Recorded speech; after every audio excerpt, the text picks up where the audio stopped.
ETF index mutual funds నేర్చుకుని stock మార్కెట్లో రాణించాలనుకుంటున్నారా? వెంటనే ఈ నెంబర్కి కాల్ చేయండి. నమస్తే రమ్మగారు. నమస్తే జయ. రమ్మగారు, మార్గశిర మాసం మొత్తం కూడా విష్ణుని పూజిస్తాం, విష్ణుని ఆరాధిస్తాం, విష్ణు సహస్రనామాలు చదువుకోవాలి. అందరూ సామూహికంగా చదువుకున్నా మంచిది. విష్ణు సహస్రనామాలతో పాటు లక్ష్మి అష్టోత్తరం కూడా చదువుకోవాలి కదండి. దీనికి గల ప్రత్యేకమైన కారణాలు ఏంటి రమ్మగారు? విష్ణు సహస్రనామం ఏంటంటే, ఏదైనా ఒక సహస్రనామం ఒక దైవనామం అనుకో జయ. మనము ఒక దైవ సంబంధమైన రామాను, కృష్ణాను, గోవిందాను, మధుసూదన, జనార్దన ఏదైనా ఒక నామం చదువుకుంటాం. ఈ నామానికి సంబంధించిన ఎనర్జీ రిలీజ్ అవుతుంది దాంట్లోంచి. మనం పదే పదే అనుకోవటం వల్ల ఈ ఎనర్జీ వల్ల ఏ వ్యక్తి అయితే అంటాడో అతని లోపల మార్పు సంభవిస్తుంది. నామాన్ని ఎవరు ఉచ్చరిస్తారో వాళ్ళ లోపల కొన్ని మార్పులు సంభవిస్తాయి. బయటకి కనుక ఉచ్చరిస్తే చుట్టూతా ఉన్న వాతావరణం కూడా పవిత్రమవుతుంది. ఏమంటారు? Positive energy. ఈ ఎనర్జీ యొక్క ప్రభావం వల్ల అంటే ఆ పదంలో ఉన్నటువంటి శక్తి తరంగాల వల్ల, ధ్వని తరంగాల వల్లే మన చుట్టూతా ఉన్న వాతావరణం కూడా శుభ్రపడుతుంది. మనుషులకి, వ్యక్తులకి ఆరా అంటాం. మన చుట్టూతా ఒక కాంతి వలయం ఉంటుంది, ప్రతి వాళ్ళకి ఉంటుంది. ఒక్కొక్కళ్ళు మొహం చూడంగానే సామాన్యంగా ఉన్న, ముక్కు మొహం మామూలుగా ఉన్న భలే ఆకర్షణీయంగా ఉంటారు. వాళ్ళ ఆరాలో ఉందన్నమాట. వాళ్ళ చుట్టూతా ఉన్న కంటే ఉన్నటువంటి కాంతి వలయంలో ఉన్నది ఆ శక్తి. ఆకర్షించగలిగే శక్తి ఆ కాంతి వలయంలో ఉంటుంది. ఆరా అంటాం ఇంగ్లీష్లో. ఈ ఆరా ఎప్పుడు మనము ఇలాంటిది మంచి పదాలు, దైవ సంబంధమైన నామాలు ఉచ్చరిస్తూ ఉంటే ఆరాలో ఉన్న నెగిటివ్ ఫోర్సెస్ పోతాయి. ఆరా పుల్ చేయబడుతుంది, అంటే లాగబడుతుంది. మనకి దగ్గరగా కొంచెం ఇంత దూరంలో ఉంటుంది, అది ఇట్లా విస్తరిస్తుంది. ఈ ఆరా విస్తరించడం వల్ల ఏమవుతుంది? జనాకర్షణ పెరుగుతుంది, ప్రజలు మనకి ఆకర్షితులవుతారు. దీంతో పాటు నెగిటివ్ ఎనర్జీ ఏది మన దగ్గరికి రాదు. నెగిటివ్ ఎనర్జీస్కి మనం లోబడం, మనము అందులోకి వెళ్ళం, ఏది మన మీద పడదు. దీనివల్ల ఏమవుతుంది? మనం పూర్తిగా సరి అయిన మానవుడిగా ప్రవర్తించగలుగుతాం. మానవ లక్షణాలు కొన్ని ఉన్నాయా, మృగ లక్షణాలు కొన్ని ఉన్నాయి. మనుషులు మృగాలుగా మారిపోయే అవకాశం ఎక్కువ. మరీ పెద్ద మృగంగా మారకపోయినా మానవీయ లక్షణాలు కోల్పోతున్నాం అనుకో, అది తప్పే, అది కూడా పనికిరాదు. మనం మనిషిగానే ఉండాలి. మనుషులకి లోపల బోల్డని దుర్గుణాలు ఉంటాయి. నీకు తెలిసిందే కదా, కామ, క్రోధ, లోభ, మోహ, మదమాత్సర్యాలు, అరిషడ్వర్గం అంటాం. అది మనతో పాటే ఉంటుంది. ఈ మనతో పాటే ఉన్నటువంటి అరిషడ్వర్గము మనం ఉచ్చరించే ఈ నామావళి వల్ల తొక్కివేయబడుతుంది లోపలికి. అది పైకి రాదు. అది ఎప్పుడైతే అవి పైకి రాకుండా ఉంటాయో మనం మనుషులుగా మరింతగా ప్రూవ్ అవుతూ ఉంటాం, మరింత మనుషులుగా ఉంటాం. అట్లా ఉన్నవాడే మర్యాద పురుషోత్తముడైన భగవంతుడు రాముడు. అరిషడ్వర్గం రానివల ఆయన దగ్గరికి. చూడు, 2 యుగాల ముందు వాడు ఇప్పటికీ మన నాలుక మీదే ఉన్నాడు స్వామి. అవును కదా, ఆయన కళ్యాణ గుణాలనే చెప్పుకుంటూ ఉంటాం. ఆ అరిషడ్వర్గాన్ని లోపలికి తొక్కటానికి సాధారణంగా ప్రతి వాళ్ళకి ఉపయోగపడితే నామ సంకీర్తన. నువ్వు ఇప్పుడు రామకృష్ణ గోవింద అన్నవే కాకుండా భగవంతుడివిగా చెప్పబడేటువంటి ఎన్నో రకాల కళ్యాణ గుణాలు, ఎన్నో రకాల అత్యద్భుతమైన విషయాలు, ఆయన్ని గురించిన ఎన్నో విషయాలు, జరిగిన కథలు, ఎందరో భక్తుల్ని ఆయన ఎట్లా భగవంతుడు తన యందు లీనం చేసుకున్నాడు, ఆయనలో ఉన్న అద్భుతమైన శక్తులు, ఆయన యొక్క కళ్యాణగాత్రంగా చెప్పబడే మహాపరమాద్భుతమైన శరీర వర్ణన, ఇవన్నీ ఆయన ఆయుధాలు. ఆ ఆయుధాలు ధరించినప్పుడు ఆయన ఎట్లా ఉంటాడు, ఈ ఆయుధంతో ఎలాంటి అద్భుత మహోత్కృష్టమైన కార్యాలు ఆయన చేశాడు, అవన్నీ కలిపి చెప్పి గుదిగుచ్చినట్టుగా ఉన్న సహస్రనామాలు కనుక చదువుకుంటే భగవంతుడి యొక్క కళ్యాణ గుణాల లోపలికి వెళ్ళిపోతాం. మనం పూర్తి పాజిటివ్ ఆరాలోకి వెళ్తాం. అప్పుడు మనం పూర్తి మనుషులుగా ఉండే అవకాశం లభిస్తుంది.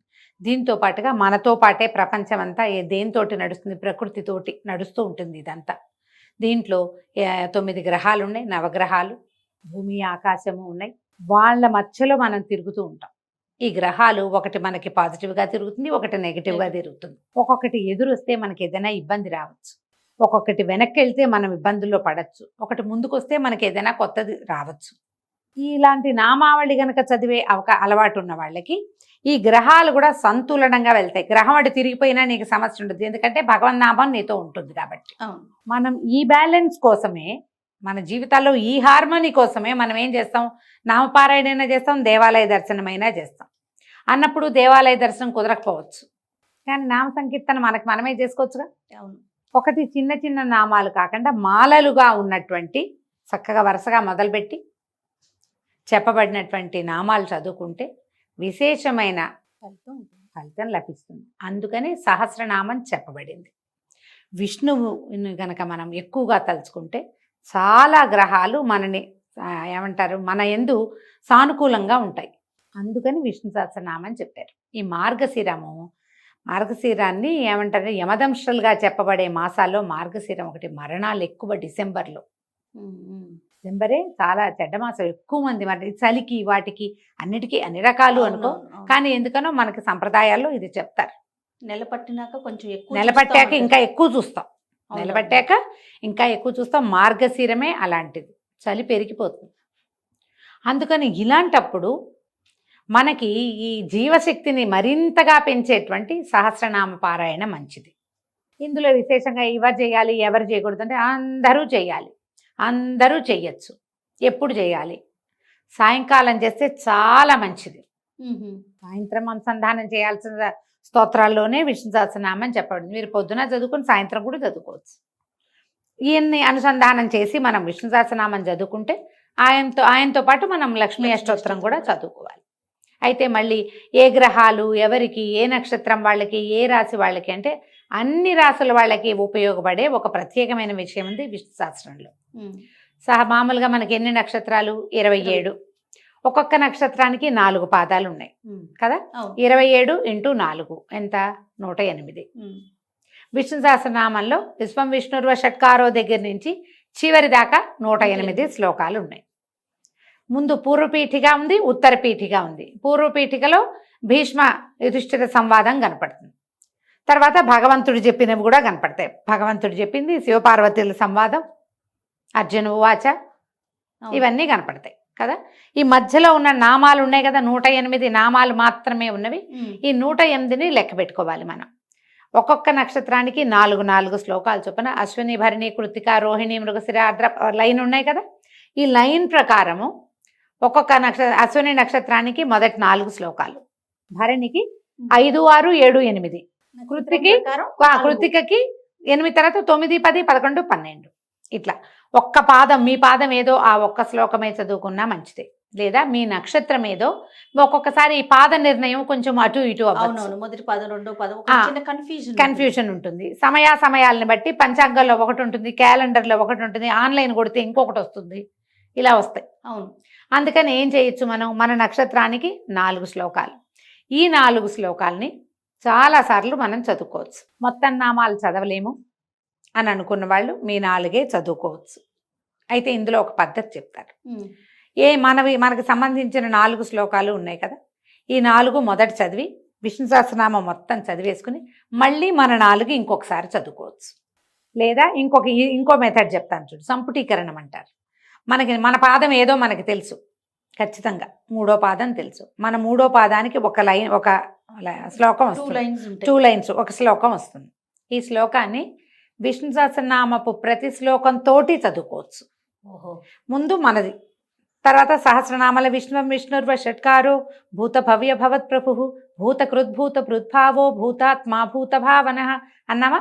ఇప్పుడు మళ్ళీ మన శ్లోకం, తర్వాత భూతాత్మా పరమాత్మా చ అని చెప్పుకుంటాం వరుసగా. అట్లా ఒక శ్లోకం స్తోత్రంలో ఉన్నది, ఒక శ్లోకం మనది. ఇట్లా 108 ప్లస్ మన శ్లోకాన్ని మనం ఎన్నిసార్లు చదివినట్టు 108 సార్లు చదువుతాం. దీంతో పాటు చదువుతాం కదా, మొదలు పెడతాం, ఒకసారి ఎక్స్ట్రా కూడా వస్తుంది. ఇలా దీన్ని సంపుటీకరణం అంటారు. ఈ విధానంలో మనం చదువుకోవచ్చు. మీకు ఏదైనా గ్రహ దోషాలు లాంటివి ఉండి ఒకరోజు శ్రద్ధగా చేసుకుందాం ఎప్పుడైనా అని కనుక మీరు భావిస్తే ముందు విష్ణు సహస్రనామాన్ని దగ్గర పెట్టుకుని మీ నక్షత్రం లిస్ట్ అంతా పెట్టండి. మీ పాదాలన్నీ చూసుకోండి. మీ శ్లోకం ఏదో దాన్ని పిక్ చేసి పక్కన పెట్టుకోండి, రాసి పెట్టుకోండి చక్కగా. మీరు మీ నక్షత్రం ఏ రోజు ఉందో, నక్షత్రం ఉంటుంది కదా, నెలలో ఒక రోజు మన నక్షత్రం వస్తుంది కదా, ఆ రోజు కూర్చుని మీ నక్షత్రం రోజున కనుక మీరు ఇది చేశారా ఎంత అద్భుతంగా ఉంటుందో. చక్కగా స్వామివారికి పటిక బెల్లంతో చేసిన పానకము, పటిక బెల్లం వేసిన బెల్లం పానకం కూడా చేయొచ్చు. ఏమిటో నాకు ఆ పటిక బెల్లం అలవాటు, అందుకని అదే చెప్తున్నాను. పానకము, వడపప్పు, కొబ్బరికాయ కొట్టండి, కాసిన అరటిపళ్ళు పెట్టండి, కుదిరితే చక్కగా కొంచెం చక్కెర పొంగులో దద్దోజనము చేసి నివేదన చేయండి. ప్రతి నెల చేసుకోవచ్చు ఇట్లా మనం ఎవ్రీ మంత్ రోజు మన నక్షత్రం రోజున. ఇంత చేయలేము అంటే 4 శ్లోకాలు తీసుకున్నాక ఆ 4 శ్లోకాలు చదువుకోండి, విష్ణు సహస్రనామం చదువుకోండి, మళ్ళీ మీ 4 శ్లోకాలు చదవండి. పూర్వపీఠిక ఉత్తరపీఠిక యథాతథంగా చదవాలి. అవును. ఫస్ట్ పూర్వపీఠిక చదువుతాం, పూర్వపీఠిక తర్వాత హరి ఓం అని మొదలు పెడతామా, ఈ హరి ఓం అనగానే మన శ్లోకాలు మన 4 చదువుకొని సహస్రనామ విశ్వం విష్ణుర్వషట్కారో నామాలు మొదలు పెట్టుకోండి. చివరికి మళ్ళీ ఉత్తరపీఠిక ఇతి ఇదం కీర్తనీయస్య కేశవస్య మహాత్మనః చెప్పాలి కదా ఉత్తరపీఠిక. దానికి ముందు మన 4 శ్లోకాలు చదివేసుకుని అప్పుడు ఇతి ఇదం కీర్తనీయస్య చెప్పుకోండి. ఇలా ఉత్తరపీఠిక కూడా మొత్తం చదివేసుకోవాలి. నెలలో ఒక్కరోజు మీ నక్షత్రం రోజున ఈ పని చేయండి. పిల్లలకి అలవాటు చేయండి. స్త్రీలు పురుషులు పెద్దవారు చిన్నవారు ఏ తేడా లేదు. సమస్తమైన వాళ్ళు మాకు అది లేదు మేము చెయ్యొచ్చా అడగద్దు, అందరూ చేసుకోవచ్చు. అందరూ శుచిగా శుభ్రంగా ఈ రోజున మీ పుట్టినరోజు నాడు చేసుకోవచ్చు, పెళ్లి రోజు నాడు చేసుకోవచ్చు, నక్షత్రం రోజున చేసుకోవచ్చు. ఏదైనా ఒక పర్వదినంలో ఇప్పుడు చేయాలని భావిస్తున్నామంటే లక్షణంగా చేసుకోవచ్చు. ఆలోచించి ప్లాన్ చేసుకుని చేసుకోండి. అందరికీ విష్ణు సహస్రనామం వచ్చు, చాలా మందికి వచ్చు, అందరికీ వచ్చు అన్నది నేను, చాలా మందికి వచ్చు. ఎంఎస్ సుబ్బలక్ష్మి అమ్మగారిది పెట్టుకున్నారంటే ఆవిడ కంచు గంటలాగా వెళ్తూ ఉంటుంది. ఆవిడతో పాటు మీరు కూడా శుభ్రంగా పుస్తకం పెట్టుకుని వెళ్తే ఒక్క అక్షరం తప్పు లేకుండా వంపు టొంపు లేకుండా ఆమె వెనకాల పడి చక్కగా వెళ్ళిపోవచ్చు. ఆవిడ చక్కగా పరమపద సోపానం ఆమె ఎక్కేసారు, మనని కూడా ఎక్కిచ్చేస్తారు. చక్కగా చేసుకోవచ్చు. మీకు వీరు కాదు ఇంకెవరో బ్రహ్మాండ నాయకులు ఉన్నారంటే వారిదైనా పెట్టుకోండి. ఇంట్లో ఎవరైనా పెద్దవాళ్ళు చదువుతూ పక్కన పిల్లల్ని కూడా చక్కగా చదివించుకోవచ్చు. మన శ్లోకాలు ఏమిటి అనేది సెలెక్ట్ చేసి పక్కకు పెట్టుకుంటే మీరు అది నిత్యం చేసుకోవటానికి కూడా బాగుంటుంది. రోజు చేసుకోవచ్చు. ప్రతిరోజు మన పూజా విధానం ఇదంతా చేయలేము అనుకోండి, చేసుకోవచ్చు. ఇదంతా చేయలేము, విష్ణు సహస్రనామం చేసే సమయం ఉండదండి, కూర్చోలేము, ఏదో చెప్తారు, చదవలేము, పుస్తకం కావాలి, పుస్తకం పెట్టుకునే సమయం ఉండదు, సమయాల భావం కదా. అందుకని మీరేం చేయొచ్చు, విష్ణు సంబంధమైన శ్లోకం ఉంది కదా, శాంతాకారం భుజగసేనం పద్మనాభం సురేశం, ఆ శ్లోకం చెప్పుకోండి. ఈ 4 శ్లోకాలు చెప్పుకోండి నెంబర్ ఆఫ్ టైమ్స్. మీరు 11 సార్లు, 9, 11, 21, 40 సార్లు చేస్తారా చేసుకోండి. తర్వాత శ్రీరామ రామ రామేతి రమే రామే మనోరమే సహస్రనామ తత్తుల్యం రామనామవరాననే దీంతో ఎండ్ చేసుకోండి. పరమేశ్వరుడు చెప్పినటువంటి రామనామవరానన శ్లోకాన్ని చెప్పుకోండి. ఈ చిన్న బంచు రోజు అలవాటు చేసుకోండి, పిల్లలకి నేర్పించండి, మహత్తరమైన ప్రయోజనాన్ని ఇస్తుంది. మొత్తం చదివారా సూపర్, ఎప్పుడైనా ఒకసారి చదువుకోండి. ఇంత చేయగలమంటే ఈ కాస్త బంచు ఏ పిల్లలకి ఆ పిల్లలకి వాళ్ళ నక్షత్రానికి ఆ 4 శ్లోకాలు, ముందు శాంతాకారం, తర్వాత శ్రీరామరామ రామేతి, ఎన్నైనాయి 4, 1, 5 + 1 6 శ్లోకాలు రోజు చేస్తే నక్షత్ర శాంతి అమోఘంగా జరుగుతుంది. ఈ మార్గశిర మాసంలో చేస్తే అత్యద్భుతంగా ఉంటుంది. మీకు ఏది అవకాశం కుదిరితే ఎన్ని పద్ధతులు చెప్పాను ఏదైనా చేసుకోండి. ఏది ఏమైనా మార్గశిరంలో మొదలు పెట్టడం అంతే. అంతేనా రమ్మగారు? అంతే. నమస్తే. నమస్తే జయ.